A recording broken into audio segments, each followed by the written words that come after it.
오늘 우리에게 주시는 하나님의 말씀은 마태복음 5장 5절과 6절 말씀입니다. 말씀이 짧기 때문에 우리 한 목소리로 함께 읽겠습니다. 온유한 자는 복이 있나니 그들이 땅을 기업으로 받을 것이며 의에 줄이고 목마른 자는 복이 있나니 그들이 배부를 것이며. 아멘.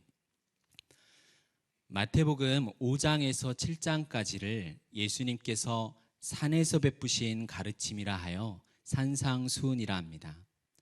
예수님이나 마태가 그렇게 부르지는 않았지만 초대교부였던 신학자 어거스틴의 글에서 처음 산상수훈이라 인용되었습니다.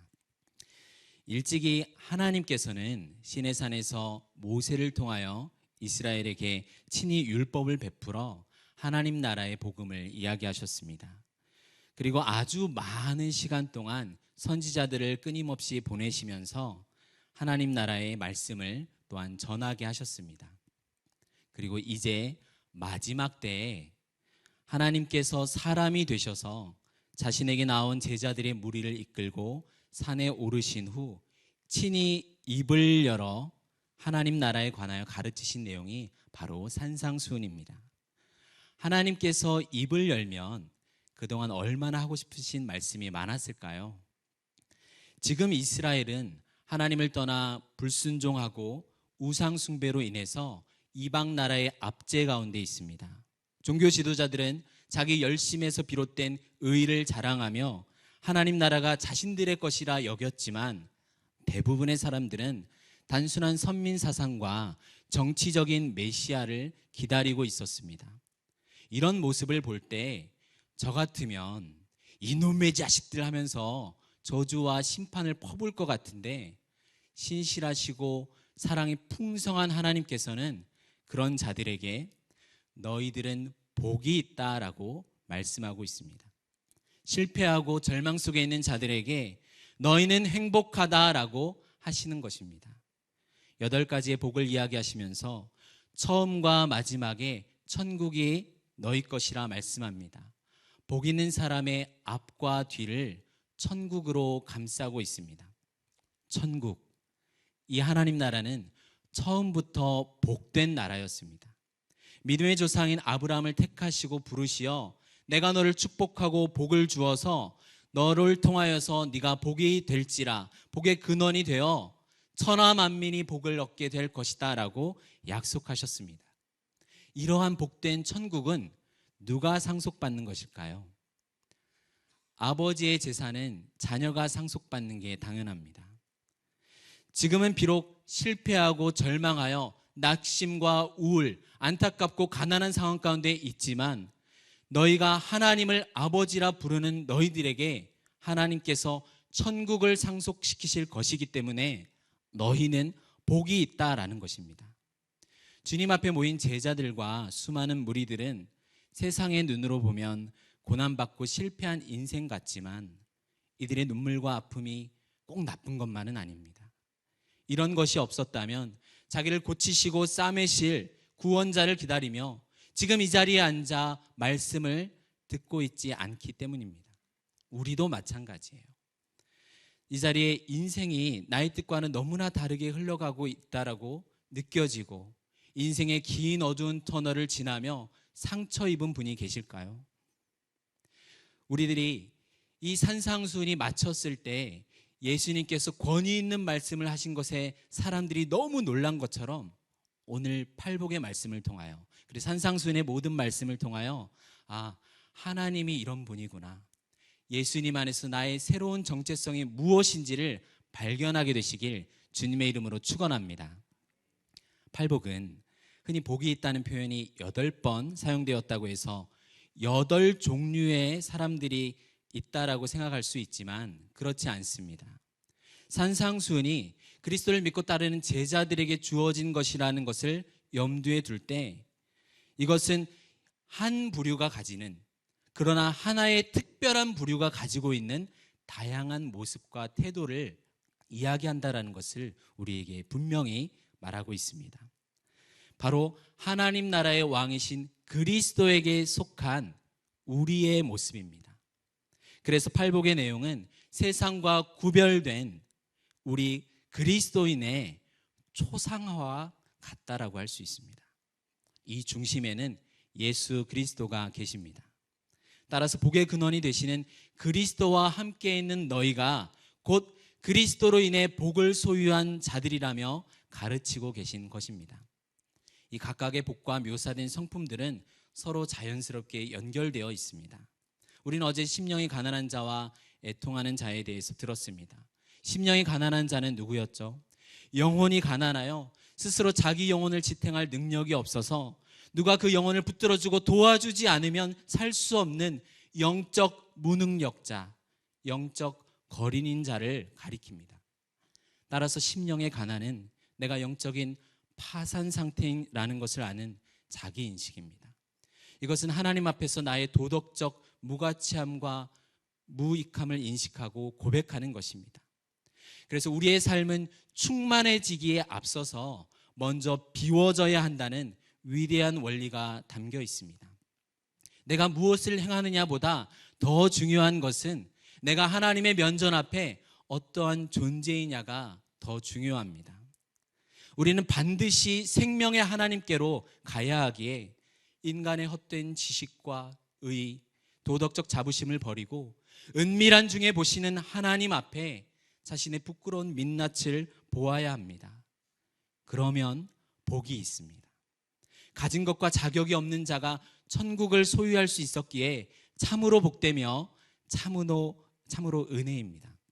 결국 자신이 죄인의 아무것도 아님을 발견하는 자는 정서와 내면적으로 슬퍼하며 통곡하게 되어 있습니다. 거룩하신 하나님 앞에 내세울 어떠한 의와 미덕이 없는 빈 그릇임을 인식하고 슬퍼합니다. 파고 파도 나는 끝까지 죄인이라는 실체에 영혼의 쓰라림을 느끼고 마음을 찢어본 경험들이 여기 계신 모든 분들이 있을 것입니다.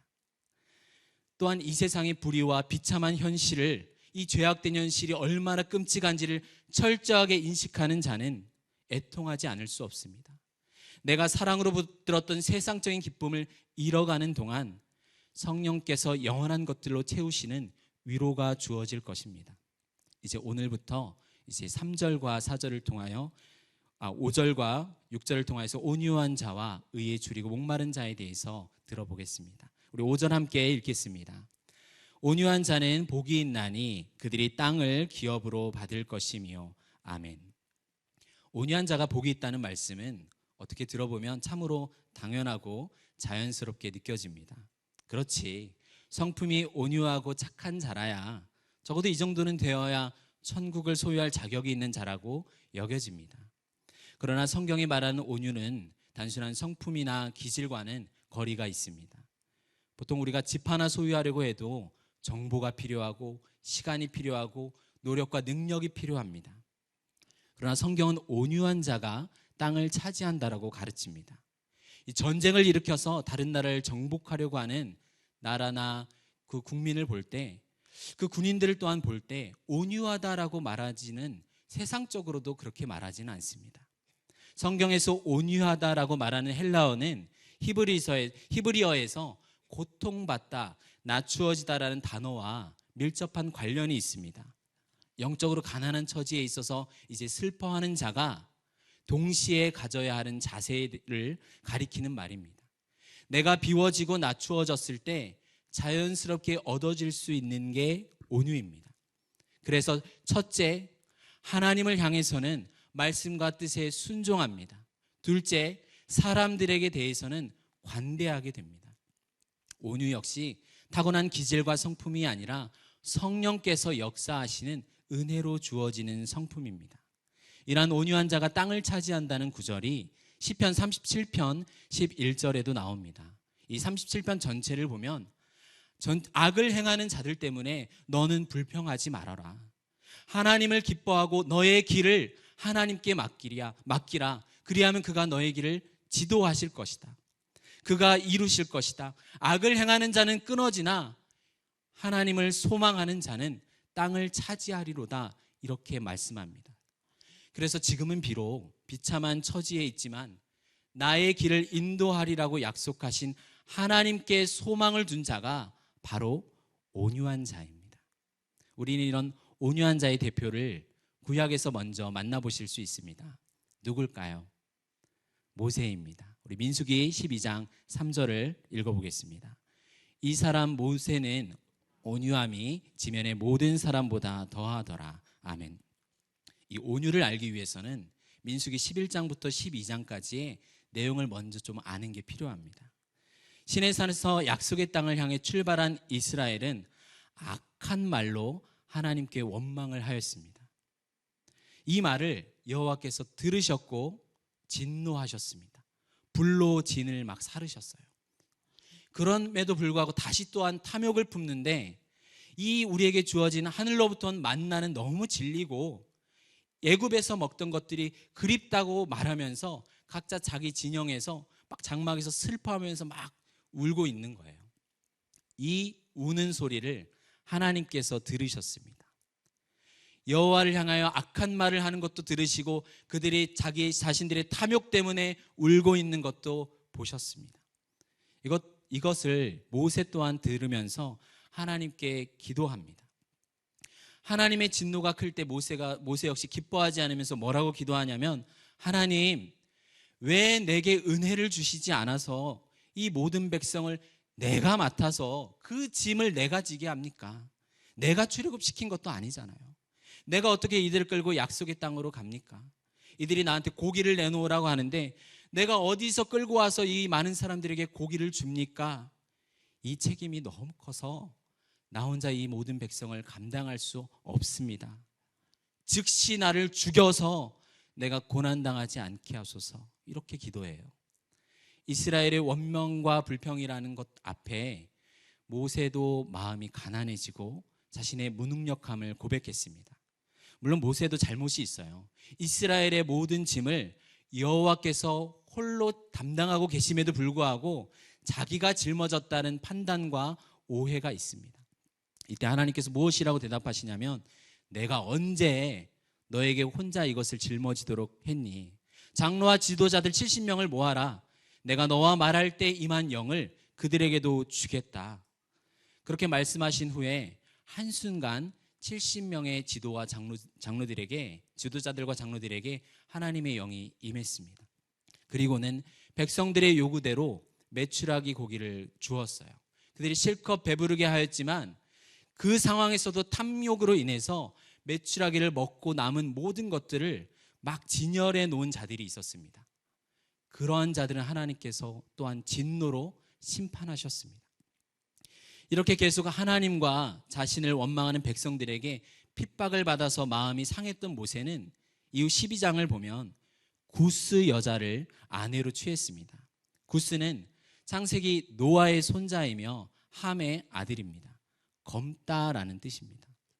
이 여인은 애굽에서 많은 핍박을 받던 여러 민족 가운데 출애굽 당시 이스라엘과 함께 출발하여 그들의 일원이 되었지만 순수한 이스라엘 백성이 아니기 때문에 인종적 편견으로 무시와 천대받던 자였을 것입니다. 모세가 이 여인의 상황을 한번 보니까 자기랑 비슷한 거예요. 자신의 지치고 가난한 마음으로 이 여인을 보니까 마음이 동했습니다. 그래서 아내를 취했을 가능성이 높습니다. 그런데 그때 모세의 누이 미리암과 형 아론이 모세를 비방했습니다. 그의 권위에 도전했죠. 하나님이 모세 너와만 말씀하셨느냐? 조금 전에 보니까 우리에게도 영이 임해서 말씀하지 않았느냐? 그러나 이들의 반역은 사실 인종적 편견 때문이었어요. 구스 사람, 즉 피부의 빛깔이 어둡기 때문에 자신들보다 못하다고 여기는 자와 결혼한 모세를 비난한 것입니다. 모세의 온유함이 땅에 있는 모든 사람보다 높다는 구절이 여기에서 나와요. 이 일이 전개된 이야기를 보면 미리암의 편견이 확실해집니다. 하나님께서 이들에게 모세는 내 집에 충성되고 내가 대면하여 그와 말하고 나의 형상을 본 자인데 너희가 어찌 내 종 모세를 비방하기를 멈추지 않느냐, 두려워하지 않느냐라고 하나님께서 진노하셨습니다. 그리고 하나님의 영광이 장막을 떠나버리셨어요. 그때 미리암은 나병, 문둥병에 걸립니다. 너의 피부가 갈색인데 저 여인은, 구스 여인은 검은색이다. 그런데 네가 더 하얗다고 네가 더 낫다라고 여기는구나. 그러면 지금보다 더 하얀 피부를 한번 가져보아라는 것이죠. 연약한 형제를 향해 자기 의의를 드러내는 자는 하나님의 사랑을 멸시할 뿐입니다. 하나님이 함께 하시는 것이야말로 참된 안식과 쉼, 집과 땅을 소유하는 것인데, 이 나병에 걸린 미리암은 여호와께서 함께 하시는 것을 경험하지 못하도록 진중으로 쫓겨납니다. 이후 모세의 중보를 통해서 7일 후에 다시금 돌아올 수가 있었습니다. 모세에게 나타난 온유함은 무엇입니까? 자신과 타인의 죄로 인해 상하고 찢긴 가난한 심령으로 울 때 하나님께만 소망을 둔 것입니다.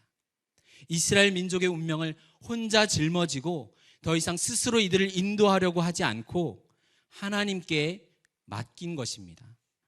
또한 온유는 단순한 나약함도 아니에요. 하나님께서 나를 갚아주실 것을 믿는 겁니다. 지금은 동료에게 비방과 무례와 모욕함을 받지만 내가 스스로 갚지 않고 하나님께서 공의로 이들을 인도하실 것을 기대하는 것이죠. 하나님께서 실제로 공의로운 심판을 내리실 때는 또한 모세는 안타까운 심정으로 그들을 위해 중보했습니다. 모세는 자신을 부르신 하나님의 뜻에 순종하면서 하나님의 집의 종으로서 충성을 다했습니다. 그래서 히브리서 11장에 보면 내 종 모세는 바로의 공주의 아들이라 칭함받기를 거절하고 도리어 하나님의 백성과 함께 고난받기를 잠시 죄악의 낙을 누리는 것보다 더 좋아했다라고 말합니다. 그리스도를 위하여 수고했다라고 하나님께서 칭찬하십니다. 한마디로 정의할 수는 없지만 온유는, 이 온유가 지닌 풍성한 의미, 내용이 느껴지시나요? 온유한 자는 가난하고 핍박받는 백성과 하나가 되어 그들의 짐을 지고 인도하는, 하나님을 믿고 그의 말씀에 순종하는 자를 말합니다. 신약의 온유한 자는 바로 예수 그리스도이십니다. 수고하고 무거운 짐진 자들아 다 내게로 오라. 내가 너희를 쉬게 하리라. 나는 마음이 온유하고 겸손하니 나의 멍에를 메고 내게 배우라. 그리하면 너희 마음이 쉼을 얻으리니 라고 말씀하셨습니다.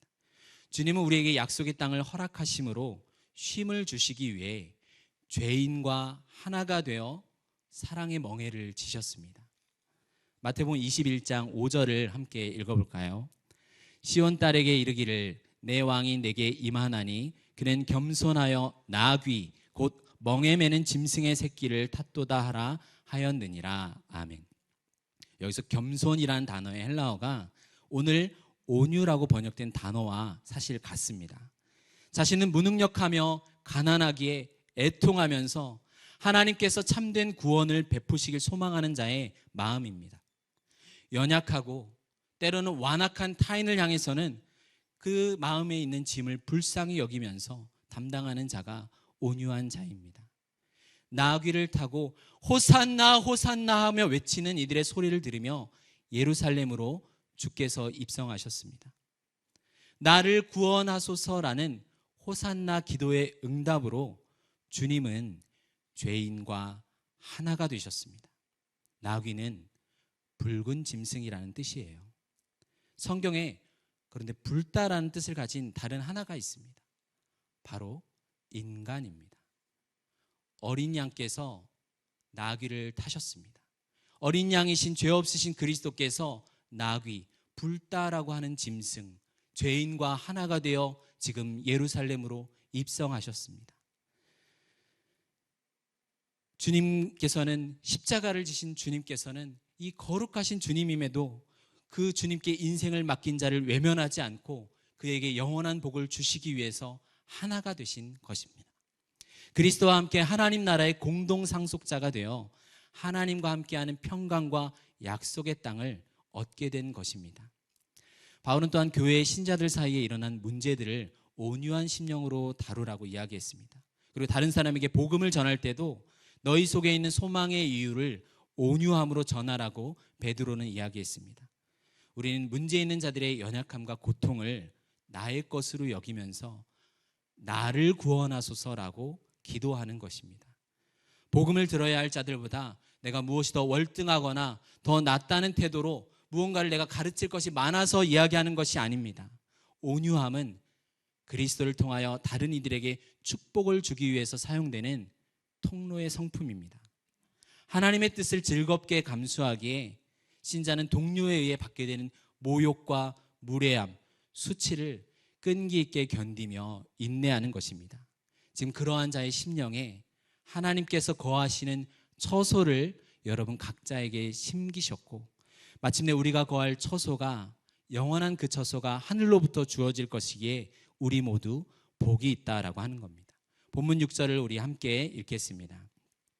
의에 줄이고 목마른 자는 복이 있나니 그들이 배부를 것이며. 자기 자신을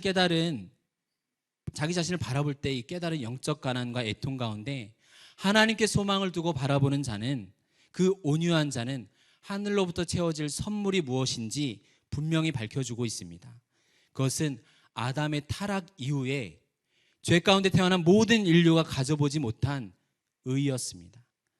하나님 앞에 내놓을 의가 없어서 가난하고 애통했으며 하나님의 영광이 떠난 죽음의 땅에 놓여 있었기에 배고프고 굶주렸습니다. 그러나 오직 그리스도 안에 있는 자는 복이 있습니다.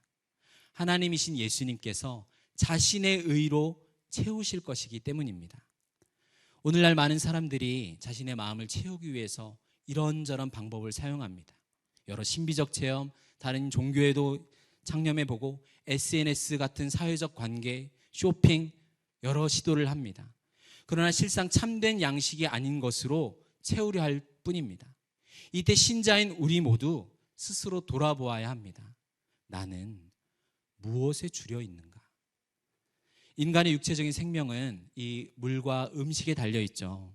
마찬가지로 우리의 영적 생명은 의에 달려 있습니다. 생수의 근원 대신 하나님을 버린 인간의 의는 더러운 옷과 같다라고 이사야 64장 6절에서 말씀합니다. 광야로 나온 이스라엘 백성이 물이 없어 불평하며 하나님을 시험했잖아요. 하나님이 우리와 함께 하신다면 우리가 어떻게 지금 고난받고 목말라 죽을 수 있습니까? 그때 하나님은 이들에게 진노의 유황불을 쏟는 것이 아니라 모세를 통하여서 광야에 반석을 쳐서 생수를 주셨습니다. 광야 40년 내내 하늘로부터 그들에게 비처럼 내린 양식인 만나를 또한 주셨습니다. 이 만나는 이스라엘 백성이 수고로 얻은 것도 아니고 다른 민족에게 내린 것도 아니고 오직 광야에 있는 하나님의 백성들에게만 내렸습니다. 구약의 생수와 만나가 상징하던 실체는 바로 예수 그리스도이십니다.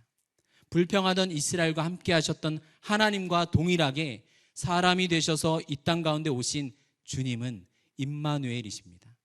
자신이 하늘에서 내려온 살아있는 떡이며 영생하도록 솟아나는 물이라고 하셨습니다. 우리의 양식이 무엇입니까? 그리스도입니다. 그리스도의 의입니다. 율법의 수요자께서 우리를 대신하여 일생 동안 그 율법을 순종하시고 율법의 죄인으로 드러난 우리의 모든 죄를 대신 지시고 십자가에서 죽으셨습니다. 그래서 자신의 의를 우리에게 채우셨습니다. 우리의 갈증을 해결하시고 배고픔을 채우시기 위해 구주께서 목마르시고 굶주리셨습니다. 잃어버린 영혼을 찾으시는 하나님의 목마름이 느껴지시나요? 우리가 이 땅에서 갈급해야 할 것은 세상의 썩을 물과 양식이 아니라 영원하신 그리스도뿐입니다. 그리스도를 바라보십시오. 우리가 배부를 것입니다. 죽어 엎드려 있던 우리가 생명을 얻어 하나님과 관계적으로 바르게 설 것입니다. 그리스도 우리의 생명이십니다. 썩을 양식을 위하여 일하지 않고 영생하도록 있는 양식, 그리스도를 믿기를 갈망하는 바로 여러분들이 복이 있습니다. 세상 어떤 것으로도 채워질 수 없었던 우리의 영혼은 그리스도 안에서만 참된 만족을 얻게 될 것입니다. 기도하시겠습니다. 하나님 아버지, 죄인 외에 아무것도 아님을 발견하며 영적 파산한 자로 나의 빈 그릇을 인식하고 우는 자에게 소망이 되어 주심에 감사를 드립니다. 내 인생의 짐을 지시고 의의 길로 인도하시는 하나님께 나의 모든 생명을 맡깁니다. 우리 가까이 죄로 인해 죽어있던 자들을 나와 같이 여기며 간구하오니 나를 구원하소서. 의의 생명이신 예수 그리스도의 이름으로 기도드립니다. 아멘.